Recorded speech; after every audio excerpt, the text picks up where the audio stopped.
Right. So now we're a year removed from you and President Trump winning a massive electoral victory in November 2024, and we're just a couple of months since our friend Charlie Kirk was brutally murdered by a radical leftist.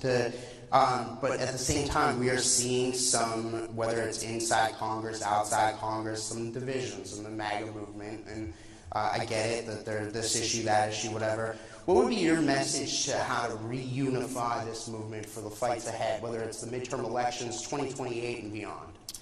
Yeah, I mean, I think that we have to remember that we have a lot more in common than we do not in common, and that the disagreements that animate the Republican Party, while they matter and they're important, I think these debates should happen. They should happen in podcasts, and they should happen in the media, they should happen on the op-ed pages. It's totally reasonable for the people who make up this coalition to argue about what our foreign policy should be, what our specific tax policy should be, what our housing policy should be. I mean, I had a meeting just yesterday that was focused in the West Wing about how do we get housing more affordable for young Americans because of all the things that got completely out of control under the Biden administration.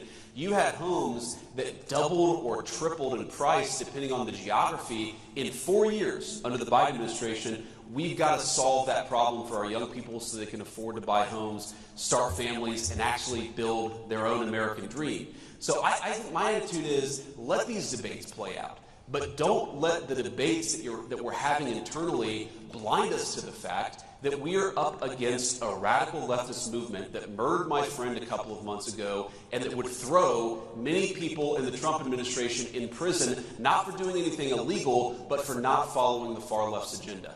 That is the real opponent here. A political movement in this country that has no animating principle, that has no agenda for the American people. Their sole obsession is to take down Donald Trump and anybody who helped Donald Trump govern. Focus on the enemy, have our debates, but focus on the enemy so that we can win victories that matter for the American people. That's my message. Right. So now, one of the things that